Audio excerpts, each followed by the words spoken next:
नमस्कार मैत्रिणींनो. आज मी तुम्हाला चंपाषष्ठीबद्दल माहिती सांगणार आहे. तर मार्गशीर्ष शुद्ध षष्टीलाच आपण चंपाषष्ठी असे म्हणतो.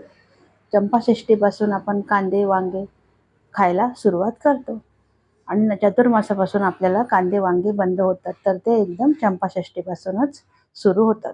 कुठे कुठे कोणी करतात, कोणी नाही करत. तर श्री शंकराने खंडोबाचा अवतार घेऊन मणिमल्ल नावाच्या राक्षसाचा वध याच दिवशी केला होता. म्हणून हा दिवस मोठ्या उत्साहाने साजरा केला जातो. जेजुरीला तर हा दिवस अगदी खूप मोठ्या थाटामाटात साजरा केला जातो. खंडोबाला झेंडूची फुले खूप आवडतात, म्हणून या दिवशी खंडोबाला झेंडूची फुले वाहतात. मार्गशीर्ष शुद्ध प्रतिपदा ते मार्गशीर्ष शुद्ध षष्टी म्हणजे 6 दिवस चंपाषष्ठी साजरी केली जाते. कुठे कुठे 6 दिवस अखंड दिवा लावतात.